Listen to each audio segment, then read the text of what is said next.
আসসালামু আলাইকুম। Hello everyone, সবাই কেমন আছেন? আশা করি আপনারা সবাই ভালো আছেন। আমিও আল্লাহর অশেষ রহমতে আলহামদুলিল্লাহ ভালো আছি। আজকের ভিডিওটা আমি ছাদে থেকে শুরু করলাম। আসলে মধ্যবিত্ত ফ্যামিলিদের যে কত সংগ্রাম করে জীবনযাপন করতে হয় সেটা আপনারা বাস্তবে না দেখলে বুঝবেন না। আর যারা করতেছেন তারা তো অবশ্যই বুঝেন। যারা সংগ্রামের নিয়ে যুদ্ধ করে বাচ্চা থাকে তারা বুঝে যে সংগ্রাম যে কতটাই কষ্টের। দূরে থেকে সবাই উপহাস করতে পারে, কিন্তু আসলে যে ভোগ করে সে বুঝে যে আসলে এই যে কষ্টটা যে কতটুকু এবং কীরকম।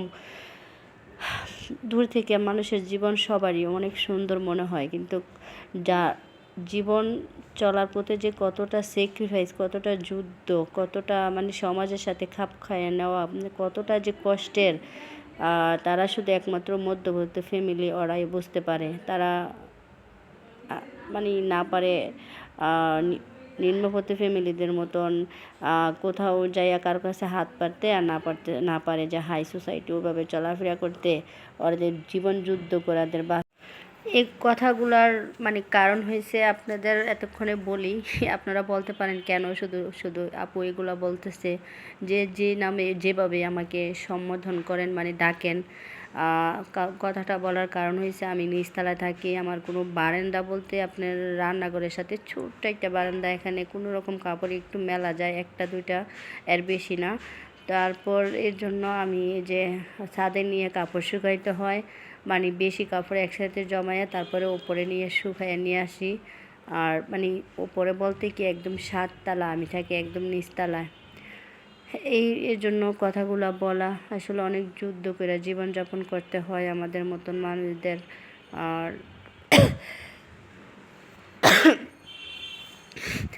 আমার একটু কাশি উঠছে, সরি এর জন্য। আর এই যে দেখেন ছাদটা, আপনাদের সাথে এর আগেও আমার যারা পুরাতন ভিউয়ার্স তারা দেখছেন, আমি ছাদে গেলে একটু ভিডিও করি, কারণ আমরা তো বন্দি জীবনযাপন করি, নিচতলায় কোনো আকাশ কোনো কিছু দেখি না। ছাদে গেলে আমি একটু ভিডিও করার চেষ্টা করি। আমার কাছে মুগ্ধ জীবন মনে হয়, একদম মুগ্ধ আমার জীবন, মুক্ত জীবন যেটারে বলে, খোলা আকাশের নিচে জীবনযাপন করা। ওরকম রৌদ্র কী জিনিস আসলে আমি দেখি না বের হইলে। এই তো এখন আমি ছাদের দরজা দিয়ে আমি নিচে চলে আসতেছি। সিঁড়িগুলা দিয়ে আমার যখন হাঁটি তখন আমার অনেকটাই ভয় লাগে। আমি শুধু এই খুব সাবধানে এগুলো দিয়ে নামি। আর এখানে আমার ছেলেকে বাসায় দিয়ে আসছি, মোবাইল টিপতেছে শুয়ে। আর ওর নানুর বাসায় যাব। এই যে দেখেন এখানে আমাদের বাড়িওয়ালা আসলেই ভালো, চেয়ারটা দিয়ে রাখছে, যারা উপরে উঠে যদি কষ্ট হয় তারা এখানে একটু বসবে। এই তো তারপর আমার বাবার বাসায় চলে যাচ্ছি। তালা দিয়ে জিহাদ আগে চলে গেছে। বললেই হয় যে তোমার নানু বাসা যাবো, হয়তো একদম আগে আমার চলে যায়, ও একা একাই যেতে পারে আলহামদুলিল্লাহ। আমি যাইতেছিলাম আজকে শুক্রবার, আমার বাসার সামনে বিভিন্ন ধরনের সবজি, একদম বলতে গেলে একটা ছোটোখাটো বাজারই বসে। তারপরে ভাবছি যে কালকে তো আমার বাজার করতে হবে, আমি এখান থেকে কিছু একটা কিনে নেই, তাহলে আমার আর দূরে যাইতে হবে না। আর বাজারটা আমার আগের দিন থাকলে আমার কাছে অনেকটাই ভালো লাগে, টেনশন মুক্ত থাকি। এখানে পিস বিক্রি করতেছে 20 টাকা করে, আর এটা এমনি বাজারে হইলে এটা দাম 25 টাকা, 30 টাকা, 35 টাকা এরকম নিত। তারপর লাউ নিতাম, লাউটা ভালো পড়ে না। গত সপ্তাহে লাউ কিনছিলাম। আমি প্রত্যেক শুক্রবারে ওদের কাছ থেকে সবজি কিনি। আমার ছেলে কিন্তু আমার সাথে নাই, ও কিন্তু আর নানু বাসায় চলে গেছে ওপরে। একা একা যাওয়া আসা করতে পারে এমন একটা সুন্দর একটা প্লেসে আমি আসি। আসলে একদিক দিয়ে সুখ আর একদিক দিয়ে দুঃখ, এই অবস্থা। তারপর আমি ওনাকে 50 টাকা দিচ্ছি। তারপর ওদিক দিয়ে আবার ডাকতেছে টমাটোর জন্য। টমাটো নাকি বিক্রি করে 5 কেজি, 4 কেজি 100 টাকা। তারপর ওদিক দিয়ে ডাকতেছে টমাটো নাকি 2 কেজি 50 টাকা, 4 কেজি 100 টাকা। তারপর আমি নিয়ে নিলাম। আবার বাসার তালা খুলে বাসায় রাখিয়া তারপরে আমি নিচে থাকাতে এটাই সুবিধা, আবার বিভিন্ন অসুবিধা নিয়ে জীবনযাপন। এই যে গেটটা, আমার বাবার বাসা বুলু গেটটা, এখানে আমি এখন ঢুকবো।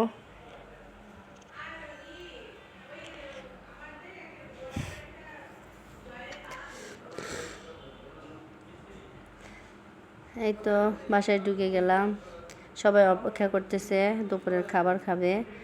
আর আমি তো কাজ না সামলাই যাই না কোথাও। উপরে 5 তলা উঠা অনেকটাই কষ্ট। এই তো জিহাদ আমার আগেই চলে আসছে, অনেকক্ষণ আগেই। বললেই হয় যে তোমার নানু বাসা যাবে, একদম দরজা খুলে আগেই একদম যাইয়া উপস্থিত থাকে। সে এ বাসায় আসলে মনে হয় যে পুরা মানে সবচেয়ে প্রিয় স্থানে সে এখন আসছে এরকম।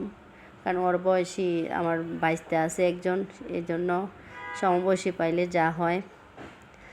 এত এখানে আমি ব্যাগটা রাখছি, আর জিহাতে ওই আমার বাইশটার খেলনার জন্য ওর মামা বাইরে থেকে স্পাইডারম্যান নিয়ে আসছে, এগুলো নিয়ে খেলানোর জন্য বলতেছে নামাই দেওয়ার জন্য। আর আমি দেখতেছি ওরা কী রান্না করছে। এই তো ওরা হাঁস রান্না করছে। বাবার বাড়ি থেকে আমার আম্মার জন্য হাঁস নিয়ে আসছে, আব্বা আম্মার জন্য, শ্বশুর শাশুড়ির জন্য রান্না করে নিয়ে আসে নাই, কাঁচা বরফ করে নিয়ে আসছে। তারপর রান্না আমাকেও ইনভাইট করছে, বলছে দুপুরে খাওয়ার জন্য।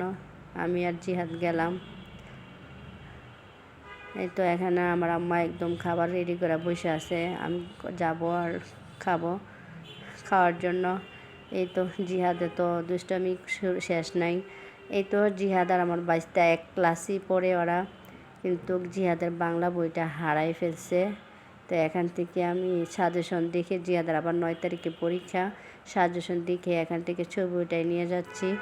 আসলে জিহাদের বই খাতা এগুলো ছিঁড়া ফেলে, আর ভাবছি যে একটা কিনবো, আর তো বেশি দিন সময় নাই, 9 তারিখে পরীক্ষা, এর জন্য আমি আর কিনি নাই। আর এখানে জিহাদকে আগে আমার আম্মু বলছে আমি আগে খাওয়ার জন্য, তারপরে জিহাদকে খাওয়াতে তো অনেক টাইম লাগবে। তাই আমি বলছি সমস্যা নাই, আমিও খাবো, জিহাদকেও খাওয়াবো।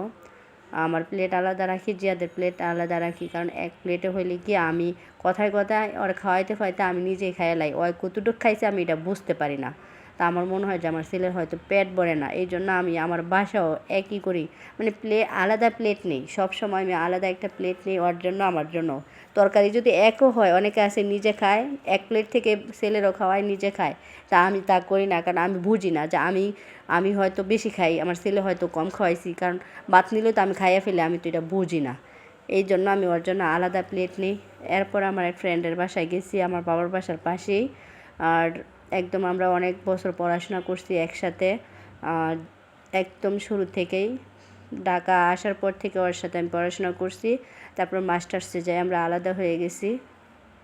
আমি তো মাস্টার্সে পরীক্ষা দিই নাই, কিন্তু পড়ছি, 1 বছর পড়ছি, শুধু ফাইনাল পরীক্ষাটা দিতে পারি নাই। আর অনার্স তারপরে সব কিছু ওর সাথে আমি পড়াশোনা করছি। ইন্টার তো গ্রামে পড়ছি। এই তো প্রায় 4 বছর আমরা একসাথে পড়াশোনা করছি। এরপর আসার পর জিহাদকে বাসায় রেখে গেছিলাম। তা ভাবছি আমার ছেলেটা আজকে শুক্রবার, ওরে মানে কিছু একটা বাইরের থেকে খাওয়াই। আমার ছেলে তো মহা খুশি, ওরে কিন্তু বাসায় রেখে গেছিলাম।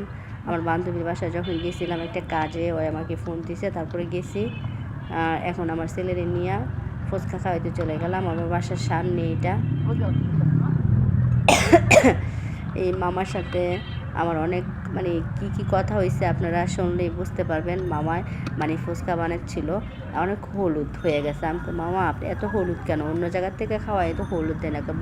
আপা আমি হলুদ না হইলে আমার ভালো লাগে না, দেখতে অসুন্দর দেখা গেলে আমার কেমন যে মনে হয়। তা জানেন আপনি ভাবি যখন রান্না করে তখন আমি বলি কি হলুদ বেশি না দিলে আমি রাগারাগি করি। এই আর কি। হলুদ হলুদ কেন এত হলুদ দিয়েছি, এগুলো মধ্যে এত হলুদ দেয়? আমি হলুদ দিই বেশি, কে রে? হলুদ দিই, মরিচ দিই।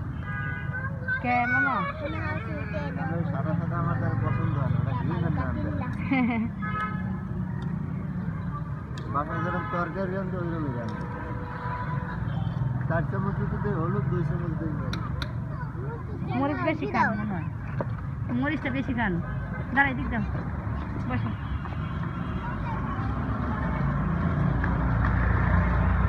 ভাজা তরকারি আনলো, সাদা সাদা তরকারি।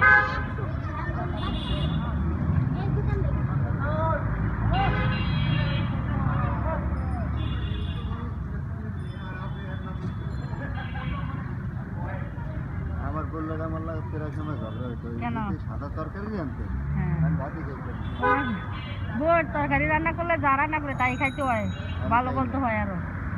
আমি খাই না,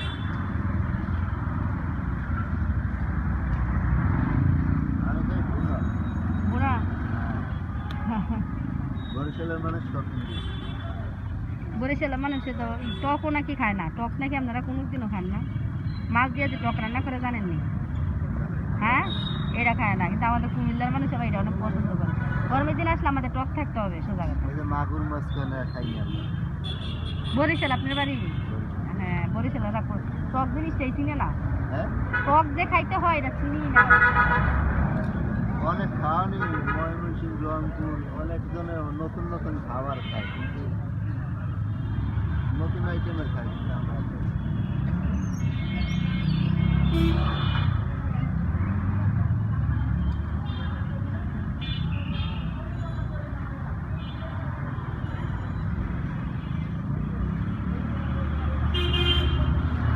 আর খাইবে? আমাদের দেশে পিডিয়া চলবে, ভিজেন্না পিডিয়া, হ্যাঁ। পিডিয়া, পাক্কাম পিডিয়া, হ্যাঁ, আর অনেক জায়গায় এরকম মুটে মুটে পিডিয়া বানায়, সাদা সাদা ভর্তা ভর্তা। মামা আর 10 টাকা দেন। আর খাবার হ্যাঁ, আমার ছেলে পেট বসে না খাইয়া, আর 10 টাকা দেন। এটাই আমার সম্পদ, এটাই আমার সব।